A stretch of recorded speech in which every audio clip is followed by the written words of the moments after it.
अस्सलामुअलैकुम, कैसे हैं आप लोग। उम्मीद करते हैं आप लोग बिल्कुल ठीक होंगे। हमारे दिन की शुरुआत हो गई थी चाय के साथ और फिर हमने मंगवाया था ये बिग पिज़्ज़ा जो कि काफ़ी टेम्पटिंग लग रहा था, लेकिन मैंने हाथ रख के भी चेक करा तो बहुत ज़्यादा बड़ा था ये।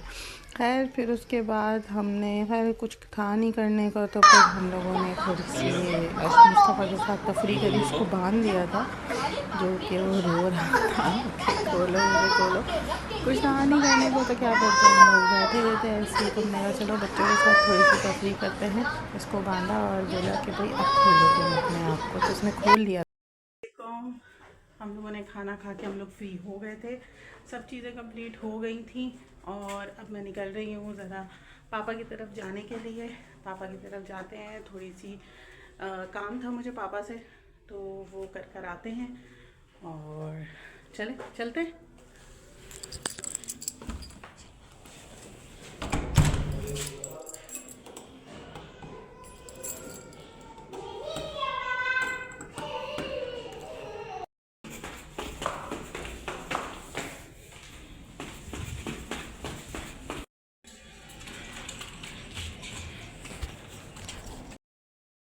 पैकेट है, बच्चे आ गए हैं। मुझे पता है ब्लॉग में आ जाएगी।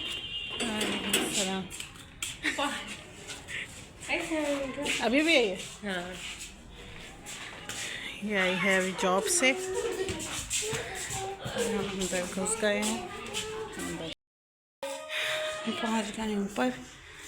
ये रहे हमारे घर की मेहमान, क्या हम इनके मेहमान हैं। ये हैं शिम्बू, हमारा प्यारा वाला इतना छोटा सा शिम्बू। शिम्बू शिम्बू शिम्बू शिम्बू शिम्बू शिम्बू है। ये है मुहिब साहब जो कि मजाक उड़ा रहे हैं बहुत ज़्यादा ही। ये जूते पहन रहे हैं। चले घर चले, यूसुफ भाई के घर चलना है। चलो यार, ये चलो मुहिब। मैं पकड़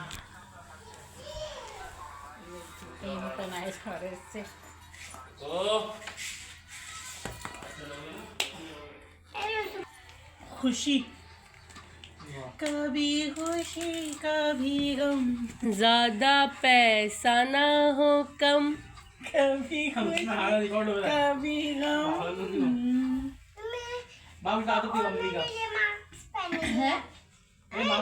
चले चलो चलो।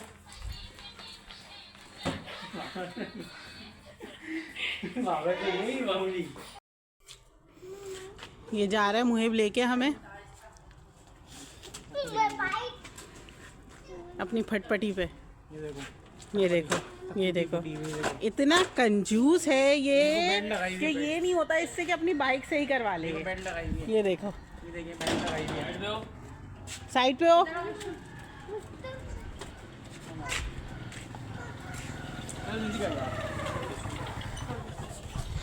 रात को ये मुफ्तखोर आया है और चिप्स खाने। ये देखें, ये लीजिए इसको। अस्सलाम वालेकुम, कैसे हैं आप लोग। अगला दिन स्टार्ट हो गया था। हम लोग रात को बहुत लेट नाइट आए थे तो मैं रात को कुछ बना नहीं पाई थी, लेकिन अभी अगला दिन स्टार्ट हो गया है और आज है मेरे घर में मेरे ससुराल वालों की दावत।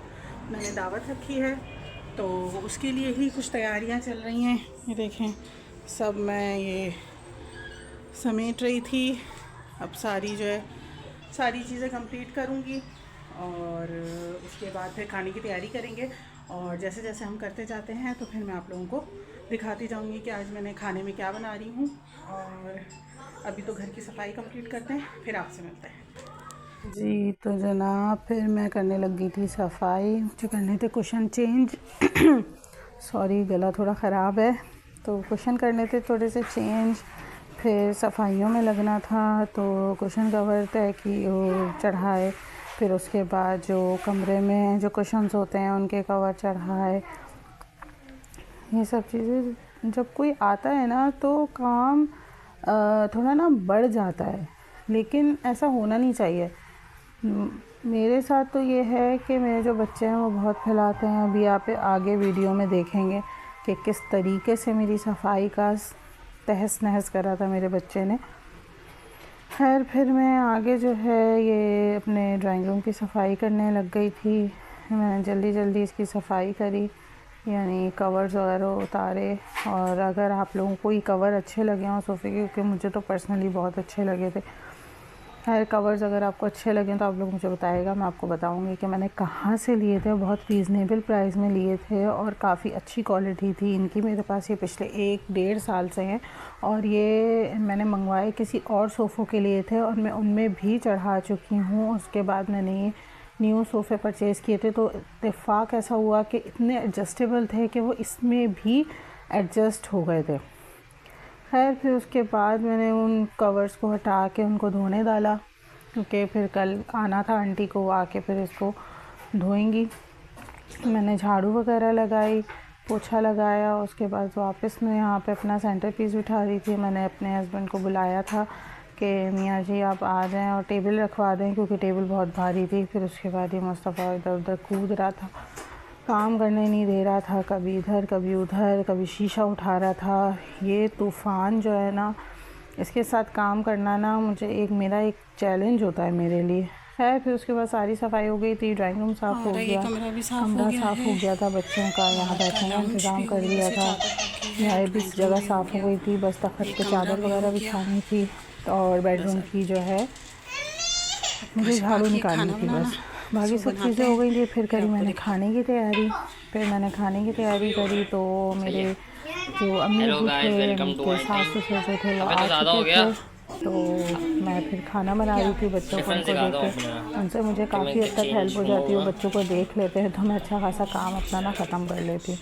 खैर मैं ये बना रही थी तो मेरा जो देवर है वो मेरी बहुत हेल्प कर रहा था वीडियो बनाने में, क्योंकि मैं नहारी बनाने की तैयारी कर रही थी और वो वीडियो शूट कर रहा था और मैं बना रही थी। खैर मैंने नहारी बनाने के लिए जो है पोंक का गोश्त लिया था, उसको मैंने धो के रख दिया था। और मैंने 1 कप बेसन और आधा कप जो है वो आटा लेके मैंने उसको भून लिया था। फिर उसको मैंने एक बाउल में डाल के मैंने कुछ घर में मसाला बनाया हुआ था नहारी का, जिसकी अगर आप लोगों को रेसिपी चाहिए हो तो मुझे आप लोग बताइएगा, मैं आप लोगों के साथ ज़रूर शेयर करूँगी। और 1 पैकेट 1 साशे जो है मैंने वो बाहर का डाला था, ताकि उसमें थोड़ा सा एक अच्छा सा फ्लेवर आ जाए। खैर फिर मैंने वो बेसन और आटे के मिक्सचर में मसाला सारा मिक्स करा, उसको अच्छे से ब्लेंड कर लिया। ब्लेंड करने के बाद उसमें लम्स बिल्कुल भी ना आए, लम्स आएंगे तो वो मुंह में भी आएंगे। फिर उस मसाले में मैंने सारा जो हमारा भौंका गोश्त था वो मैंने सारा इसमें मिक्स करा और इसको एक तरह से मैरिनेट करके जो है वो मैंने थोड़ी देर के लिए रख दिया था। ये बाउल मुझे छोटा लग रहा था तो मैंने दूसरे बड़े बाउल में इसको डाला। ये पीछे से मेरे बोल रहा है वॉइस ओवर करते हुए। है मैंने बड़े बाउल में इसको डाला और बड़े बाउल में मैंने इसको मैरिनेट करके इसको एटलीस्ट मैंने इसको आधे घंटे के लिए रखा था, ताकि ये अच्छे से इसका जो आटा है वो उसमें मिक्स हो जाए, बेसन और आटा जो है एक दूसरे के साथ कंबाइन हो जाए अच्छे से। जब आपका ये मैरिनेट होके रख दें तो फिर आप जो है एक पतीली लें, उसमें सिर्फ सिंपल है कि तेल डालें जितना आपको चाहिए। तेल डाल के आप लोग अगर चाहें तो उसमें आप प्याज काट के भी लाल कर सकते हैं, लेकिन मेरे पास जो है होती है तली हुई प्याज जल्दी के लिए, तो मैं वो रखती हूँ। खैर प्याज डाली मैंने उसको तेल में, फिर उसके बाद मैंने जितना मैरिनेटेड ये मीट था मेरा मैंने उसको सबको डाल दिया। डाल के उसको अच्छे से मिक्स करने के बाद उसमें मैंने अच्छा पानी डाला जितना मुझे लगा कि गोश्त गलने के लिए चाहिए, वो डाल के मैंने उसको फिर अच्छे से मिक्स करा ताकि जो है मसाला नीचे लगे ना, क्योंकि आटा भी है उसमें बेसन भी है। खैर मैंने उसको फिर ढक के रख दिया, बिल्कुल हल्की आंच पे रख रही थी। ये मैंने जो डाला है ये है देही मिर्च, जो कि मैंने डाली थी थोड़े से कलर के लिए, क्योंकि मुझे थोड़ा सा कलर नहारी का ना फीका लग रहा था। खैर मैंने वो सब डाल के मिक्सअप करके इसको ढक के हल्की आंच पे मैंने इसको रख दिया था और उसके बाद फिर ये पकती रही थी। खैर फिर उसके बाद मैं कुछ शूट नहीं कर पाई थी, इतना बिज़ी हो गई थी। नेक्स्ट डे हो गया था, बहन आई थी, फिर मैंने जो है बच्चों की ऐसी थोड़ी बहुत बना। वेलकम गाइस, जो है आप लोगों ने देखा कि मैं पिछले 3-4 दिन का मैंने ब्लॉग जो है एक साथ डाला है, क्योंकि मैं बीच में कुछ भी शूट नहीं कर पाई थी। मैं इतना बिज़ी थी कि जिसकी कोई हद नहीं है। और फिर उसके बाद आज मैं सुबह से भी शूट नहीं कर पाई, क्योंकि चीज़ों में लगी हुई थी, काम वगैरह इतने थे, बच्चों में मसरूफ़ थी, तो कुछ भी मैं शूट नहीं कर पाई थी। तो अब मैं वीडियो को एंड करती हूँ। व्लॉग को इंशाल्लाह कल जो है यहीं से स्टार्ट करेंगे। और बस यही है, बस आप लोगों से एक रिक्वेस्ट है मेरी, जो भी देखने वाले हैं मेरे, उनसे मेरी ये रिक्वेस्ट है कि अगर आप लोग देखते हैं तो प्लीज़ प्लीज़ प्लीज़ मेरी वीडियो को लाइक और सब्सक्राइब करना क्यों भूल जाते हैं आप लोग। अगर एक देखने के बाद आप एक लाइक कर दें, एक सब्सक्राइब का बटन प्रेस कर देंगे, तो वो मेरे लिए थोड़ा सा मोटिवेशन की एक ना आ जाएगा मेरे अंदर कि नहीं यार, मेरे देखने वाले जो हैं मुझे सपोर्ट कर रहे हैं, सपोर्ट करना चाह रहे हैं, तो मैं इनके लिए और अच्छी अच्छी जो है वीडियोस लेकर आऊँ। आप लोगों से बस आज के लिए मेरी यही दरख्वास्त थी। बाकी हम कल मिलते हैं इंशाल्लाह। आज के लिए अल्लाह हाफ़िज़।